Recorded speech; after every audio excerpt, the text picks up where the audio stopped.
여러분 지난주 우리 주말에 열린 말씀 컨퍼런스 통해서 은혜 많이 받으셨죠?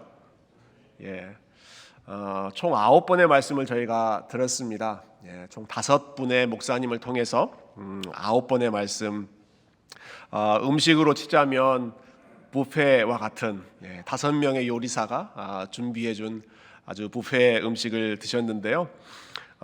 이제 집밥을 먹으실 때가 다시 돌아왔습니다.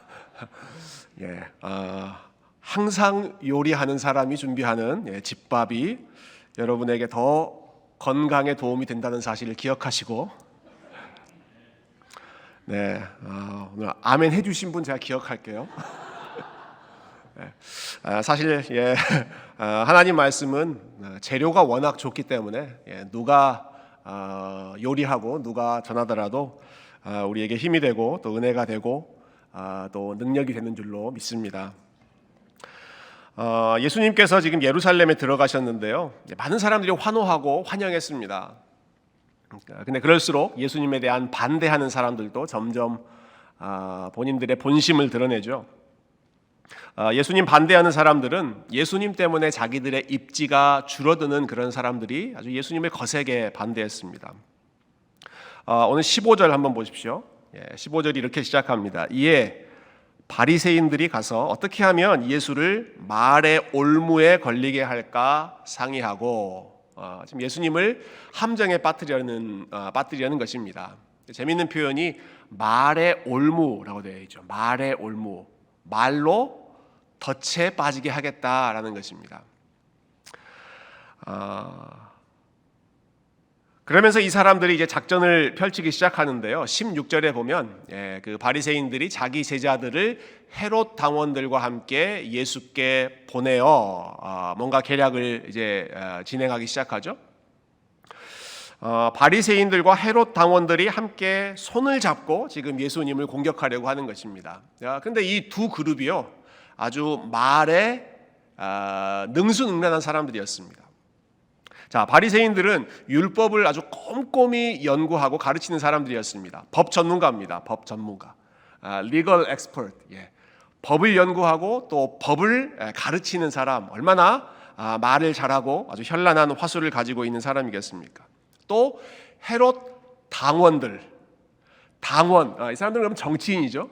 여러분, 정치인들이 또 얼마나 말을 아주 능수능란하게 잘합니까? 사람들의 마음을 본인들에게 얻도록 하기 위해서. 그러니까 바리새인들도 말 잘하는 사람들이고 헤롯 당원들, 이 정치인들도 말 잘하는 사람들이고, 이 두 사람들이 손을 잡고 말로 예수님을 올무에 빠지게 하겠다라는 것입니다. 그런데 흥미로운 것은 원래 이 두 그룹은요, 한 편이 아닙니다. 서로 적이었습니다. 바리새인과 헤롯 당원들은 한 편이 아닙니다. 친한 사람들이 아니었습니다. 서로 으르렁거리는 사람들인데, 그런데 이 사람들이 예수님을 넘어뜨리게 하는 데에는 손을 꽉 잡은 것입니다. 그 두 그룹의 배경을 잠깐 우리가 좀 살펴보면요, 여러분 바리새인들 많이 들어보셨죠? 바리새인들은 유대교 또 유대 전통, 유대인들의 순수함을 가장 중요하게 생각했던 사람들입니다. 그런데 헤롯 당원들이니까 그 당의 우두머리는 누구겠어요? 헤롯이죠. 헤롯이라고 하는 이 왕은 유대인이 아닙니다. 원래 에돔이라고 하는 민족 출신이었기 때문에 유대인들과는 혈통적으로 섞일 수 없는, 그러니까 유대인들은 이방인이라고 생각했던 사람들이 헤롯이라고 하는 왕입니다. 그러니까 원래대로라면 바리새인들이 절대로 가까이 할 수 없는 사람들이 요 헤롯 왕과 헤롯 당원 출신들이거든요. 특히 여러분, 이 헤롯이라고 하는 왕은요, 유대인이 아니라고 그랬죠. 근데 유대인이 아닌데 유대인의 왕이 됐습니다. 얼마나 그 로마 정부의 줄을 잘 섰는지, 로마 정부를 향해서 얼마나 아부를 잘하고 얼마나 그 정치적인 수완이 좋았던지 로마 정부를 뒤로 등에 업고 지금 유대인들을 통치하고 있는 그 왕이 헤롯이고, 그 헤롯을 지지하는 사람들이 헤롯 당원들입니다. 그러니까 헤롯 당원들은 로마 정부를 지지할까요? 반대할까요? 로마 정부를 지지하는 사람들이죠. 로마 정부하고 관계가 아주 좋은 사람들입니다. 바리새인들은 반대입니다. 바리새인들은 순수한 민족주의자들이고, 바리새인들은 이방인들을 경멸하는 사람들이고, 바리새인들은 그래서 로마 정부와 손을 잡고 일하는 사람들을 아주 무시했던 사람들입니다. 그 대표적인 사람들이 세리죠, 세리. 바리새인들이 제일 무시했던 사람들이 세리입니다. 세리 유대인들인데, 그런데 로마 정부와 손을 잡고 자기 동족들을 통치하고 이용하는 그러한 사람들, 세리. 그 누가복음에도 보면 바리새인과 세리가 기도하는 내용 나오잖아요. 바리새인이 뭐라고 기도합니까? 주님, 저는 저 세리와 같지 않음을 감사합니다. 그 정도로 무시했던 사람이 바리새인들입니다. 자, 그런데 여러분, 바리새인들이 세리를 사람 취급하지 않고 로마 정부와 손잡았다고 해서 그들을 무시했는데, 이번에 헤롯 당원들하고는 손을 잡는 것입니다. 세리보다 더 로마 정부의 앞잡이 노릇을 했던 사람들이 요 헤롯 당원들인데, 그 사람들과 손을 잡고 예수님을 말의 올무에 빠뜨리겠다.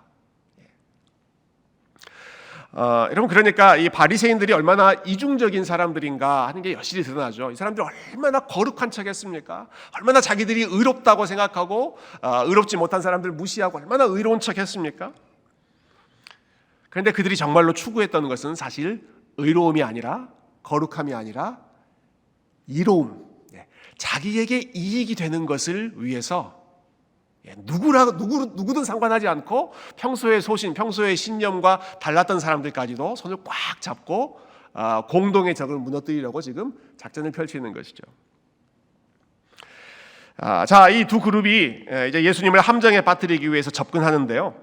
17절, 예수님을 넘어뜨리기 위해서 던지는 아주 난처한 질문이 있습니다. 17절 우리 한번 같이 읽어볼까요? 시작. 그러면 당신의 생각에는 어떠한지 우리에게 이르소서. 가이사에게 세금을 바치는 것이 옳으니까 옳지 아니하니까 하니. 로마 황제 가이사에게 우리가 세금을 내야 합니까? 세금을 내면 안 됩니까? 지금 이게 예수님께 던졌던 질문입니다. 아주 민감한, 아주 예민한 문제를 지금 제기했습니다. 세금 문제, 지금 미국도 이제 텍스 시즌이 시작됐는데요. 세금 굉장히 예민한 주제죠. 얼마나 많이 냈느냐, 얼마나 적게 냈느냐, 이거 사람들의 이익과 굉장히 관련돼 있는 그런 문제였습니다. 특히 당시 이스라엘에서는요, 아주 민감한 정치적인 문제였는데, 왜냐하면 예수님 활동하기 몇십 년 전에 갈릴리 지역을 중심으로 여러 유대인들이 로마 정부에 대한 반란을 시도한 적이 있었습니다. 우리는 당신들한테 세금을 못 내겠다. 세금 내는 것을 거부하면서 폭동을 일으켰거든요. 그래서 로마 정부가 가만히 놔두지 않았겠죠. 그래서 아주 잔인하게 진압하고 그 주동자들을 처형하는 그런 일들이 지금 많은 사람들의 기억 속에 생생한 그런 상황 속에서, 요거는 잘 건드리면 안 되는, 이 이야기 했다가는 도저히 조용히 끝날 수 없는 그런 참 기름에 불 붙는 것과 같은 그러한 주제가 바로 이 로마 정부에 대한 세금 이슈였는데, 바로 이 문제를 이들이 제기하는 것입니다. 자, 로마 황제 가이사에게 세금을 내야 합니까? 말아야 합니까? 둘 중에 하나를 가르쳐 달라는 거죠. 자, 이때 여러분, 예수님께서 로마 정부에 세금을 내지 말아라, 이렇게 대답하면 지금 예수님을 찾아갔던 두 그룹 중에 누가 들고 일어날까요? 여러분, 지금 누가 지금 예수님 찾아갔는지 기억하고 계시죠? 로마 정부에 세금 내지 말아라 라고 하면 누가 들고 일어나겠습니까? 헤롯 당원들이 들고 일어납니다. 자기들이 지금 로마 정부와 가깝게 지내고 있는데, 로마 정부에 협조하지 말라, 예수님이 지금 이러한 명령을 내리신다면 그 순간 단번에 반역죄로 예수님을 고소할 수 있는 아주 좋은 구실을 만들게 되는 것입니다.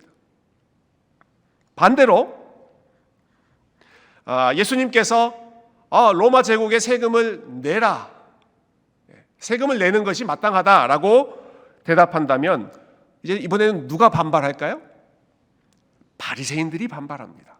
바리새인들은 유대인 민중들과 함께 로마 정부에 반대하는 입장이었기 때문에 아마 예수님께서 이렇게 대답하셨다면 유대인들이 바리새인들과 함께 싫어했을 것입니다. 아니, 예수님 우리 편인 줄 알았는데, 예수님은 가난한 민중들의 편인 줄 알았는데, 예수님은 사회적인 약자들의 편인 줄 알았는데 예수님도 똑같으시군요. 예수님도 로마 편이군요. 예수님도 강자의 편이군요. 예수님을 따르던 그 민심이 확 정반대로 등을 돌릴 수 있는 그러한 문제가 지금 예수님께서 세금을 내야 한다라고 하면 등을 확 돌리겠죠. 여러분, 이런 때 어떻게 대답을 해야 됩니까? 여러분, 이런 때 어떻게 대답을 해야 이 난관을 넘어갈 수 있겠습니까? 보통 이럴 때 아무 말도 안 하고 그냥 본인의 입장을 회피하는, 분명하게 밝히지 않는 것이 아마 많은 사람들이 취하는 그러한 선택지였을 것 같은데요. 예수님께서 어떻게 하시는지 이제 살펴보죠. 예수님은 이 사람들의 속마음을 꿰뚫고 보고 계셨습니다. 그들이 어떤 속셈으로 그리고 어떤 마음으로 지금 예수님께 이런 질문을 하고 있는지 그들의 악한 마음을 예수님께서 보셨다, 그렇게 이야기하죠. 그리고는 동전 하나를 가지고 오라고 지시하십니다. 그리고 나서 이렇게 질문하시죠. 20절. 자, 20절 예수님의 질문입니다. 예수께서 말씀하시되 이 형상과 이 글이 누구의 것이냐, 이렇게 물어보셨어요. 그 로마 제국에 사용하던 그 동전을 하나 가지고 와서 여기에 있는 이 형상과 이 글이 누구의 것이냐. 여러분, 미국 동전이 많이 있는데요. 미국 동전에 누구의 얼굴, 또 어떤 글이 있는지 아십니까? 요즘에 우리 동전 안 쓰죠. 동전, 혹시 동전 주머니에 가지고 계신 분 있으세요? 동전을 보면 미국 동전이 이런 종류가 있는데요. 제일 여러분 보시기 왼쪽부터 보시면 누구 같아 보이세요? 그 1센트 페니는 아브라함 링컨 얼굴이 있고요. 5센트에는 토마스 제퍼슨 얼굴이고요. 그 오른쪽 10센트에는 프랭클린 루즈벨트이고요. 그 밑에 우리가 제일 많이 쓰는 쿼러죠. 쿼러. 25센트에는 조지 워싱턴, 조지 워싱턴이고요. 그리고 굉장히 흔하지 않는 동전이 있습니다. 50센트짜리 동전. 우리 보통 25센트짜리 많이 쓰고 간혹 가다가 $1짜리 동전이 있잖아요. 근데 정말 드물게 50센트짜리 동전이 있는데 거기에는 존 F 케네디 얼굴이 새겨져 있다고 그래요. 그래서 이렇게 미국 동전도 대통령들의 얼굴이 거기 찍혀 있죠. 로마의 동전도 마찬가지입니다. 로마 그 동전을 보면 로마 황제의 그 얼굴이 거기에 새겨져 있었습니다. 다시 앞에 사진으로 돌려주세요. 여러분, 미국 돈에 보면 사진과 함께 글이 새겨져 있죠. 뭐라고 새겨져 있습니까? In God we trust. In God we trust. 동전에도 그렇고 지폐에도 그렇고 제일 가운데 In God we trust. 그래서 미국 사람들이 이것을 정말 진심으로 고백하는지는 모르겠지만 적어도 공식적으로, 형식적으로나마 미국의 돈에는 우리는 하나님을 트러스트한다. 우리는 하나님을 믿는다. 이렇게 그 구호가 1956년에 처음 그 동전에 찍혔다라고 제가 들었는데 적어도 미국은 공식적으로 In God we trust 이렇게 그 새겨 놓았습니다. 로마 제국의 동전에는 이런 글자가 있었습니다. 이게 예수님 당시에 많은 사람들이 사용했던 은화, 그 데나리온인데요. 여기 보면 그 가운데 있는 사진은 티베리우스라고 하는 황제의 얼굴이었고요.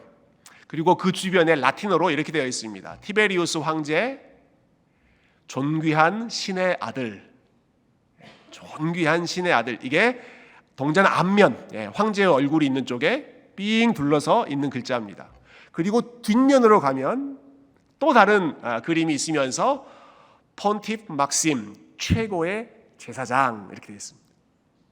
로마 황제, 신의 아들, 최고의 제사장. 이게 로마 화폐에 새겨져 있었던 일종의 로마 제국의 정신이었습니다. 우리가 많이 들었죠. 로마 황제를 그들은 신으로 숭배했다, 이런 이야기를 많이 들어보셨잖아요. 그 정신, 그 로마 제국의 문화가 가장 분명하게 표현되어 있는 곳이 그 로마 제국의 동전이었습니다. 화폐. 그리고 그 화폐를, 그 동전을 예수님께서 보여주시면서 여기 있는 이 형상, 이 글이 누구의 것이냐? 가이사의 것은 가이사에게 돌리고 하나님의 것은 하나님에게 돌려라. 이렇게 예수님께서 대답을 하시면서 결론을 내리십니다. 여러분, 예수님이 하신 그 대답을 여러분 어떻게 평가하세요? 가이사의 것은 가이사에게 돌리고 하나님의 것은 하나님에게 돌려라. 저는 예전에 이 말씀을 읽으면 예수님께서 어느 쪽에서도 흠을 잡히지 않으시려고 아주 교묘하게, 아주 재치 있게 이렇게 이렇게 미꾸라지가 빠져나가는 듯 그 질문을 지금 빠져나가시는구나, 그 정도로만 생각했는데, 제가 오늘 이 말씀을 좀 묵상하고 또 생각해 보다 보니까 단순히 예수님이 그들이 파놓은 함정을 빠져나가는 그 정도의 말씀을 하시는 것이 아니었습니다. 굉장히 중요한 메시지를 예수님께서 지금 던지시는 거예요. 가이사의 것은 가이사에게, 하나님의 것은 하나님에게 라고 하는 말씀을 통해서 여러분, 예수님은 가이사의 것과 하나님의 것이 동일하지 않다는 사실을 말씀하십니다. 다시 말씀드릴게요. 가이사의 것과 하나님의 것이 이퀄, 같지 않다는 것입니다. 여러분, 조금 전에 본 그 로마 동전 화폐에 보면 가이사를 뭐라고 했어요? 로마 황제 가이사가 신의 아들이고 최고의 제사장이고 가이사가 곧 하나님, 가이사가 곧 신이다 라고 고백했습니다. 그게 로마 사람들이, 그리고 그 당시의 사람들이 고백했던 내용입니다. 믿었던 내용입니다. 그러면 가이사에게 뭔가를 드린다는 것은 곧 신에게 뭔가를 드린다는 것과 똑같은 의미죠. 근데 예수님께서 그 둘 사이의 관계를 끊으시는 겁니다. 가이사의 것은 가이사의 거예요. 그러나 하나님의 것은 하나님에게 드려라. 가이사의 것이 하나님의 것이 아니다라는 말씀입니다. 가이사의 것이 있고 가이사가 통치하는 어떠한 일정한 영역이 있지만, 그것이 로마 황제가 주장하는 것처럼 혹은 로마 사람들이 고백하는 것처럼 가이사의 것이 다 하나님의 것이 아니고, 가이사가 하나님이 아니고, 가이사의 것은 가이사의 것대로, 그러나 하나님의 것은 하나님의 것으로, 가이사는 하나님이 아니다라고 말씀하시는 거죠.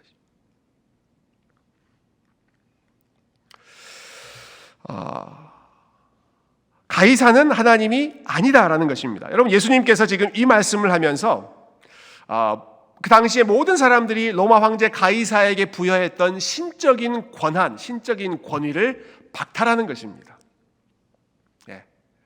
박탈하는 겁니다. 로마서 13장에도 보면 위에 있는 권세에게 복종해라 라고 말씀하시면서, 왜냐하면 로마 황제 또 왕, 이런 모든 그 국가의 권위자는 하나님께서 세우신 사람이기 때문에 복종해라 라고 이야기합니다. 이게 한편으로는 그 로마 황제를 굉장히 높이는 것처럼 느껴질 수 있어요. 하나님이 세우신 사람이구나. 한편으로는 중요한 위치를 강조하죠. 그러나 여러분, 그 당시의 상황에서 보면 로마 황제는 스스로가 하나님이라고 주장했던 사람이거든요. 근데 사도 바울이나 교회는 그렇게 고백하는 것이 아닙니다. 로마 황제가 하나님이 아니라 로마 황제 위에 하나님이 계시고, 하나님이 로마 황제를 세우셨기 때문에 최종적으로는 하나님께 우리가 복종하는 것이고, 그리고 하나님의 권위를 인정하는 가운데 세상의 권세자들에게도 우리가 순종해야 한다, 이렇게 말씀하시는 것이기 때문에 그들이 원래 주장하던, 본인들이 가지고 있었던 어떠한 그 신적인 권한, 절대적인 권한을 예수님께서 박탈하시는 것입니다. 가이사에게서 신적인 위치를 제거해 버리시는 거예요. 절대적인 존재라고 생각했던 로마 황제를 상대적인 존재로 낮추시는 것이죠.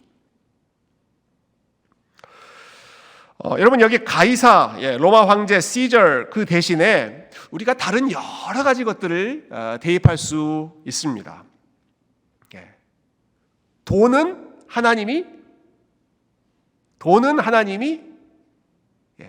자, 가이사는 하나님이 아니다 했잖아요. 돈은 하나님이 아니다. 돈은 하나님이 아니다. 어떠한 정치나 이데올로기는 하나님이 아니다. 어떠한 경제, 재산, 어떠한 사회적인 지위, 명예, 권력, 그것은 하나님이 아니다. 여러분, 우리가 정말 소중하게 생각하는 사람들은 어떻습니까? 사람들로부터 받는 평판, 사람들로부터 받는 인정, 이것은 하나님이 아니다. 자녀들 어떻습니까? 자녀들.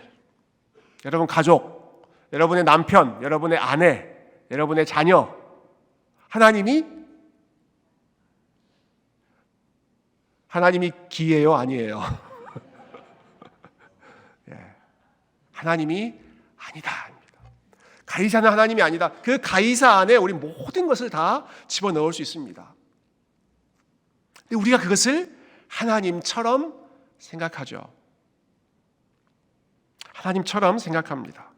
어떤 사람은 정치, 이데올로기, 어떤 본인이 지지하는 어떤 지도자, 그게 마치 하나님인 것처럼 거기에 올인합니다. 목숨을 겁니다. 여러분, 정치에 헌신한 사람들의 그 열심 얼마나 대단한지 여러분 보지 않으십니까? 목숨을 겁니다. 뜻대로 되면 환호하고 뜻대로 되지 않으면 절망하고, 그것을 마치 하나님처럼 생각하기 때문입니다. 재산과 부유함과 경제적인 것, 경제적인 논리는 어떻습니까? 역시 거기에 올인하는 사람이 있고 그것을 얻지 못하면 절망하는 사람들이 있습니다. 사람을 소중하게 생각하는 사람, 사람에게 올인했다가 사람에게 상처를 받으면 절망했다가, 본인의 명예가 손상을 받았다라고 하면 좌절하고 낙심하고 절망하고, 마치 세상이 다 무너진 것처럼, 그것이 정치이건 경제이건 사람과의 관계이건 혹은 가족을 너무너무 중요하게 생각했던 사람들이라면 가정에 문제가 생기고 가족 간의 관계가 흔들리고 그럴 때 마치 모든 것이 다 무너지는 것처럼 흔들리게 되죠. 여러분, 각각 다른 이슈 같아 보이지만 사실 근본적인 문제는 똑같습니다. 하나님이 아닌 것을 하나님처럼 떠받들고 사는 것입니다. 로마 황제가 새겨놓은 그 코인이 가져다주는, 전달하고 있는 그 의미, 그 메시지가 로마 황제가 하나님이다. 그들이 살고 있는 그 나라가 하나님의 나라다. 신적인 어떠한 권한을 가지고 있다라고 생각하며 추앙하고 떠받들던 것을 예수님은 무슨 소리? 가이사의 것은 가이사에게 돌리고, 그러나 너희들이 보고 있는 그 현실이 전부가 아니라 하나님의 것이 있고 우리가 하나님의 나라의 통치를 받고 있다는 사실을 기억해라. 이것을 예수님께서 말씀하시는 것입니다.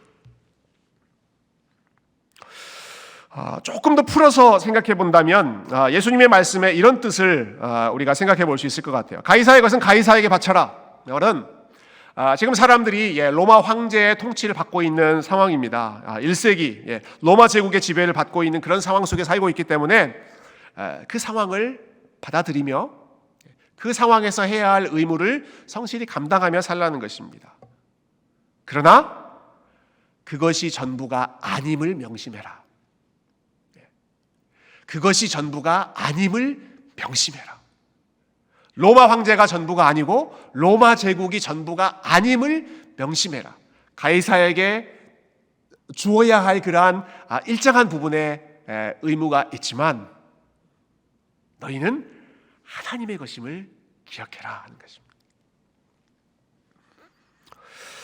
여러분, 로마 황제의 통치를 받고 살고 있기 때문에 유대인들에게 억울한 일들이 많이 있었습니다. 정치적으로도 억울하고 또 경제적으로도 빈궁하고 그러한 현실적인 어려움들이 많이 있었기 때문에 그들이 이 가이사의 지배에서 해방시켜줄 메시아, 힘 있는 지도자, 힘 있는 구원자를 그들이 대망했던 것이 현실이었습니다. 그래서 마치 예수님께서 그러한 일들을 해주실 것처럼 기대하는 사람들도 많이 있었죠. 그런데 예수님께서 지금 이 말씀, 가이사의 것과 하나님의 것 구별하시면서 이미 말씀드렸지만 로마 황제 혹은 로마 제국, 너희들의 눈에 보이는 혹은 너희들이 경험하고 있는 그 현실이 전부라고 생각하지 말고 가이사의 것, 가이사의 통치를 받는 그러한 삶의 현실이 분명히 있지만 내가 온 목적은 너희를 가이사의 통치에서 벗어나게 해주려고 온 것도 아니고, 내가 온 목적은 너희들에게 세금 좀 덜 내게 해서 너희들에게 좀 경제적인 이익을 주기 위해서 내가 온 것도 아니고, 예수님이 오신 목적은 무엇이었습니까? 하나님의 사람들을 다시 하나님의 것 되게 하시기 위해서, 하나님을 떠나 있는, 하나님의 백성으로부터 멀어져 있는 그 사람들을 다시 하나님의 것으로 회복하고 하나님의 통치를 받고 하나님의 다스림을 받고 하나님의 사랑을 받고 하나님 나라의 백성으로 살도록 하기 위해서 예수님께서 그 일을 위해 오셨던 것이죠. 그게 하나님의 것은 하나님께 드리라라는 말씀입니다. 여러분, 이와 관련해서 아주 중요한 단어가 오늘 본문의 형상이라고 하는 단어입니다. 그 그리스어로는 에이콘, 우리가 영어로 아이콘의 어원이 되는 단어죠. 아이콘. 영어로는 이미지라고 번역되어 있는데요. 그 동전을 보여주시면서 예수님께서 이렇게 물으시잖아요. 이 형상, 이 이미지가 누구의 것이냐? 누구의 형상이 거기에 새겨져 있었어요? 로마 황제의 얼굴이 거기에 새겨져 있었죠. 그러니까 이 형상의 주인인 로마 황제에게 갖다 줘라. 거기에 깔려있는 또 다른 질문은 이것입니다. 그런데 너희는 누구의 형상이냐? 너희는 누구의 형상이냐? 이 로마 동전에는 로마 황제의 얼굴이 새겨져 있어서 이것은 로마 황제의 것이라고 사람들이 생각하는데, Whose image are you? 너희들은 누구의 이미지냐? 너희들의 영혼에는, 너희들의 삶에는 누구의 이미지가 새겨져 있느냐? 거기에 우리가 뭐라고 대답합니까? 우리는 누구의 형상? 누구의 이미지예요? 우리는 하나님의 형상입니다. 우리는 하나님의 형상입니다. 우리는 가이사의 형상에 찍혀 있는 사람들이 아니라 우리는 하나님의 형상으로 지음받았고 하나님의 DNA를 가지고 살아가고 있고, 하나님의 형상이기 때문에 하나님께 속해 있을 때 가장 복되게 살아갈 수 있는 하나님의 형상입니다. 하나님의 것은 하나님에게 드려라. 하나님의 형상은 하나님께 속해 있어야 한다.